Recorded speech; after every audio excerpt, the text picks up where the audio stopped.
In today's brief video, I want to take a moment and discuss what I coined the Joe Rogan effect of smoking weed and how that impacted me throughout my years of THC or weed addiction.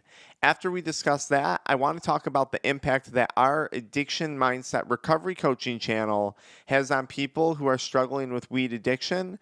And I promise you, it's not necessarily painting my channel in a positive light in the way that you may think. Now, if you wind up enjoying the content in today's video, be sure to check out the pinned comment or the video description where you can look at our free or paid resources to learn more about how to quit nicotine, THC, energy drinks, and adult media content, substances that I once struggled with. So I want to start today's video off by reacting to a clip of Joe Rogan's podcast where he's talking to Dr. Andrew Huberman about the benefits of smoking weed. And I want to say a disclaimer, in Joe Rogan's podcast, we should emphasize that he has discussed both the benefits and the potential negatives of cannabis consumption. So I don't want this to be taken completely out of context, but let's hear what Joe Rogan has to say.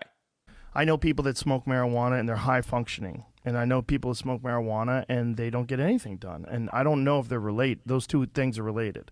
I think people who generally have drive and discipline, marijuana gives them a break. It gives them a nice little, just a little rest stop. And I think that's probably beneficial. And I also think it makes you a little kinder, a little more compassionate, a little more sensitive, which is probably very beneficial to someone who's hyper-focused. Like people that are like type A personalities and trying to get things done all the time. You smoke a little pot and you're like, what am I doing? Like, let's fucking relax a little. And then you get back to it. You're all right. I think there's a great benefit to that. But I should also say that it's very popular in the jiu-jitsu world. Oh, yeah. I always thought that had something to do with the kind of creativity part of it. Like that you can't plan jiu-jitsu. Right. You have to improvise. Yeah, it's like jazz. In a lot of ways. There's definitely that, but it's also the focus thing, that you're only thinking about that. Like while you're rolling, you're really only thinking about rolling. While you're smoking cannabis and then rolling, you're hyper-focused on it. And physical strength, you feel fine. You don't feel lethargic or anything. No, like not that. at all. I actually enjoy it. I actually enjoy it when I lift weights, too. Oh, haven't tried that one. one. I feel it. Like I feel it in the fibers. It's almost like I'm more aware of like what's going on instead of like this blunt sort of. So this is what I call the Joe Rogan effect of smoking weed, something that I fell for multiple times throughout my weed addiction journey. And this is not a Joe Rogan problem. This is a Frank problem, okay, when it comes to addiction. There was a point where I was very aware that weed for me was an issue. Like at one point I became very aware that weed was a problem. And something that I would do is I would look outward towards people like Joe Rogan, towards celebrities, towards other friends of mine, just acquaintances, friendships that I had in my life, for people who were successful despite using cannabis, okay? Or for people who truly were benefiting from smoking weed, okay? And I would find these people, or I would seek them out, and then I would take their experiences and I would make them my own. So, for example, I would see Joe Rogan, someone who's wildly successful, very, very good at what he does, and I would say, hey, this person smokes a lot of weed. They're doing well in life. Therefore, if I smoke weed, I too should be doing well in life. And I don't know that he smokes a lot of weed. That might be an exaggeration, but I think you get my point. I remember a very explicit example of this. I was at a dentist once, an oral maxilla surgeon, and the guy had this really, really souped up M-Series BMW because he used to park like right in the back of his offices. And I remember he's laying into me for chewing tobacco at my appointment. And I wasn't chewing at the appointment, but he was talking to me about the negatives of it and how bad it is and blah, blah, blah. And so whatever, he does whatever procedure on my mouth. I was getting my wisdom teeth removed, I think. And me and my mom are sitting in the parking lot getting ready to leave. And I can't remember the exact situation, but for whatever reason, we were sitting in the parking lot for a while. And we see this guy leaving. And won't you know, he's smoking cigarettes in his M Series BMW as he's pulling out of the parking lot right after berating me for chewing tobacco. I don't necessarily care about him being a hypocrite, but what happened was I saw this. I said, oh, there's a very successful surgeon, a very successful doctor, and there they are driving the type of car that I want. There they are having a big practice like I want. And they smoke cigarettes. Therefore, cigarettes must equal success. Joe Rogan smokes weed. Joe Rogan's successful. Weed must equal success. And I would take on that identity despite my experience with this substance being very, very different. If we took that clip of Joe Rogan, we could have heard him say two things. We could have heard him say a person's response to weed is going to vary dramatically from person to person, or you could have heard Joe Rogan say weed can be a very nice break. Weed can help increase focus. He was talking about jujitsu. And weed can help with the mind-body connection when working out.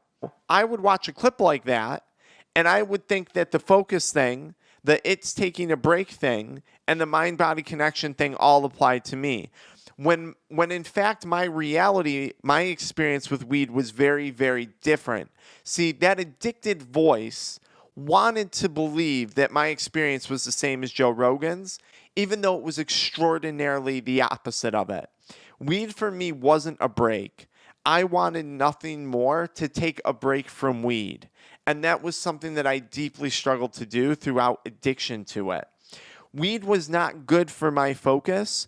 Weed became my focus. I couldn't focus on anything until I did that thing, right? And then slowly over time, as my health started to take a toll and other things, went south in my life because of addiction, I started to lose focus of the things that really mattered. Focus of my finances, focus of my relationships, focus of my business that I was working on. And lastly, the mind-body connection.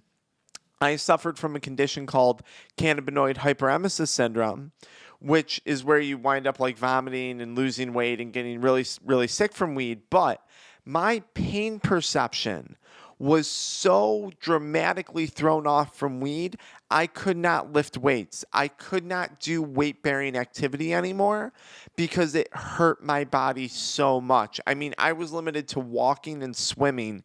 Even intense yoga at one point became way too much for me to do. So I would watch a clip like Joe Rogan's, and this is the Joe Rogan Effect, or some other famous person talking about the benefits that they have experienced from smoking weed. And that addicted voice in my brain would make those benefits my own, even though my lived experience was completely opposite that. And I think this is what I call the Joe Rogan effect of smoking weed. You have to take your experience and not someone else's. Now, on the same note, I think my channel can have that same impact on people.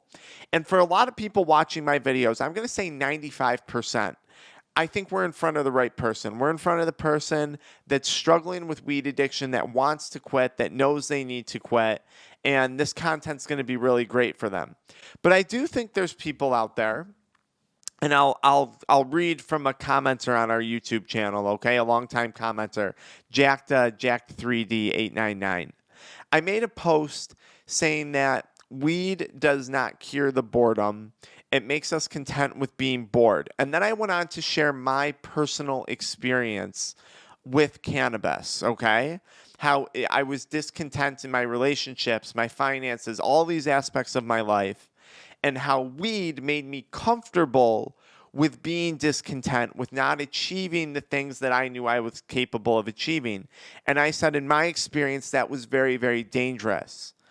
Now, this Jack 3D comments, I really don't understand this post. I have to disagree with it. I still smoke cannabis like 14 years on the daily. I have over 120K in savings, have a better relationship with people as I am a lot calmer, and I've held down a job since I was 15 to help pay the mortgage. It's not all bad, guys. This is just based on Frank's personal experience. I understand this comment, and it's true. This post was my personal experience. So I'm not sure what there is to disagree with here. And this is what I think a lot of people run into. They read something or they watch a video of mine and they take it on as if it applies to them.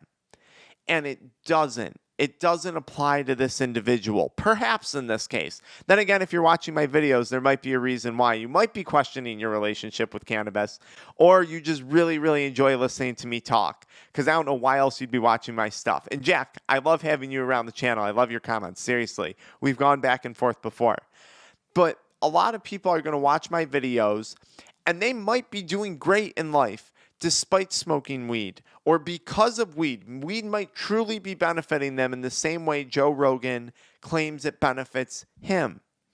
And people will have other problems going on in their life that they don't want to deal with, right? And they might latch into weed and say, you know what? No, weed is the problem. Weed is the cause of all these negative things.